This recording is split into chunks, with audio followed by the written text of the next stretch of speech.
وأمامكم أعود إلى دين محمد. يا هلا ويا مرحبا في متابعينا الكرام. اللي مو مسوي اشتراك سوي اشتراك واللايك، اهم شيء اللايك، واذا الموضوع مو عاجبك طق ديسلايك. اليوم بنتكلم عن المذيع محمد المؤمن.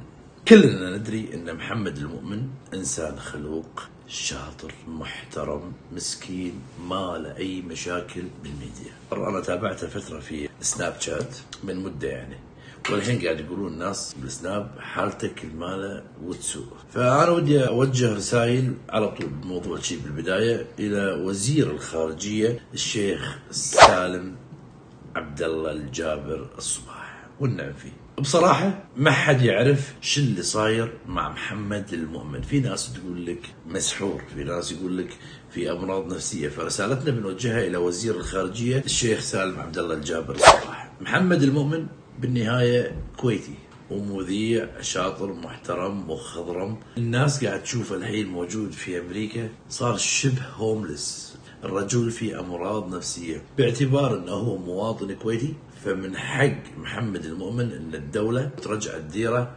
وتعالجه، مثل ما صار من قبل مع أبو رفعة اللي في لندن، رجعوه وعالجوه والولد تمام. فمحمد المؤمن الحكي اللي قاعد يوصلني ان حرام الولد قاعد تسيء حالته كل يوم، يعني كل يوم قاعد تسيء. الغربة ترى تهنن مو قشمرة. انا لما قعدت بروحي 2016 و2017 و2018 ترى فيوزاتي طقت. شوف القضايا اللي علي اغلبها 16 17 18. يكون فيك انت شيء تبي تطلعه. ووصل محمد المؤمن الى درجة الالحاد لان عقله مو براسه. يعني غلط على أمهات المؤمنين، غلط على الأنبياء، غلط على الإله، على الله سبحانه وتعالى، غلط على الحكام لأن عقله مو براسه. فإحنا ما يصير نتركه كذي. لو كانت بنت كويتية بمكانه ترى كلنا راح نتأزم، راح نقول إن هذه البنت هذه كويتية، هذه منا وفينا، ما يصير متروكة في أمريكا ولا متروكة في لندن ونتركها كذي إنسانة مريضة. إذا من واجب وزارة الخارجية الكويتية والسفارة الكويت في أمريكا أن تحتوي محمد المؤمن وتعالجه بأحسن المستشفيات وترجع الديرة، لأن صراحة أنا أتمنى له الشفاء. الرجل عقله طق. فالمذيع محمد المؤمن صارت فيه أمراض نفسية بسبب الغربة أدته إلى الإلحاد. ثاني يوم يطلع يقول لك أنا آسف وأنا ما كنت أقصد. مو بوعي الرجل، يعني ممكن صار كراكد، ممكن صار مدمن مخدرات. احنا ما يصير نتركه كذي. الرجل ضعيف راح يموت بشوارع امريكا هوملس كويتي. انا ليش حاس فيه؟ لاني انا ب 2016 و2017 و18 عقلي طق والله. ترى تخيل انت من البيت للجمعيه للمسجد تقعد لك ببحيره، ترجع بالبيت تقعد. وين تقعد؟ تعبالك ان الغربه سهله؟ انا كنت قاعد بسرداب غرفه وصاله وحمام ومطبخ، فتقعد بروحك وتحس انك صرت مجنون، فتصير فيك امراض نفسيه ما تدري ايش تقول. فحياه محمد المؤمن مهددة، حياته في خطر، واحنا لازم نوقف معه، ما لازم نتركه كذي. بصراحة أنا ما أدري ليش هاجر. فنتمنى من السفارة الكويتية أن تسعى في علاجه وتعيده إلى أرض الوطن، أرض الكويت الحبيبة. يعني الكويت مادة إيدها حق كل دول العالم. بالنهاية هذا ولدهم وهذا مذيع وإنسان خلوق وكلنا نعرفه. أنا ما أعرف، يمكن تكلمنا كم مرة في سناب شات قبل لا يخور يعني ويلحد ويغلط على الصحابة وعلى الرسول. الرجال لأنه عقله مو براسه. ترى اللي ياخذ كراك ترى الكراك نفس الشيء، خلاص عقله مو براسه. واقسم بالله ان هذا الانسان محمد المؤمن معور قلبي، وانا اقول ان الكويت اولى فيه، اولى ان تعالجه، وهذا موقف زين لها. فهذه مسؤوليه سفاره الكويت في امريكا ان تقوم بعلاج محمد اللي يمر بظروف صحيه ونفسيه سيئه، أسوة في أبو رفعة اللي كان في لندن وكان يقول أشعار، والريال حسينا أن مخه شوي تلش. ردوا الكويت والحين الرجل محترم وأخلاق. الناس والله بالسناب تقول لي مصعب شوف موضوع محمد المؤمن حرام.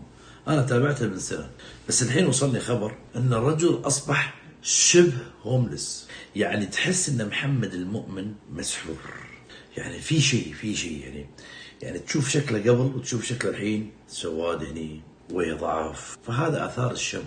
فعلا محمد المؤمن مذيع خلوق شاطر مسكين محترم، عمره ما ضايق أحد، عمره ما صارت له مشاكل في الميديا.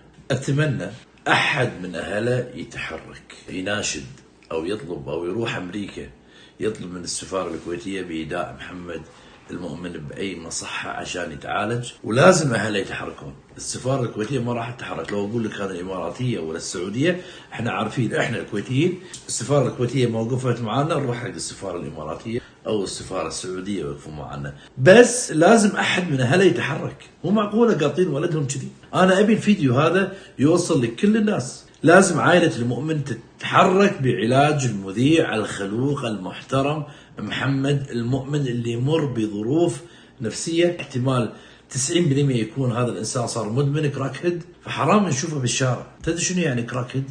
يعني خلاص قام يخلط زيت وبنزين، مخه مو معاه.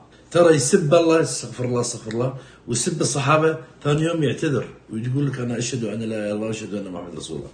بعد يومين حاط لك صليب. مخه مو براسه. أهله شو؟ يا عائلة المؤمن عائلة محترمة وعائلة لها اسمها، وتقدر تدش على وزير الخارجية ويشوفون حل حق ولدهم. السفارة الكويتية عمرها ما راح تتحرك. يمكن هذا الفيديو لعل وعسى انه يوصل الى وزير الخارجية الشيخ سالم عبد الله الجابر الصباح. اتمنى انه يوصل له، واسال الله ان يشفيه. يا رب استودعناك محمد، والله يشفيه يا رب، ويرجع لأهله ويرجع لديرته معافى متعالج من كل الأمراض اللي صارت فيه. وانتوا بعد انتوا لازم تشاركون معي.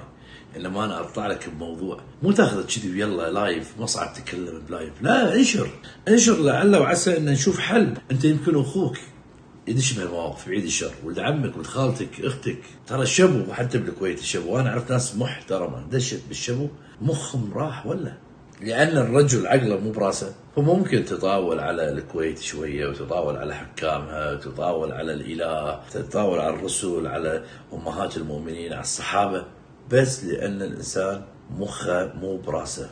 الله يشفيه يا رب. أشكركم على تحمل هالخمس دقائق اللي تكلمنا فيها. لازم يكون أنتم لكم أيضا دور. أنا راح أنزل هذا الكلام على اليوتيوب، وراح أنزل لكم لينك، حاولوا انكم تنشرونها لعل وعسى يوصل كلامنا الى السفاره الكويتيه في امريكا، ويوصل كلامي لاهله اللي يشوفون حل لمحمد المؤمن المذيع الخلق. أولا لا إله إلا الله، وأعود إلى دين محمد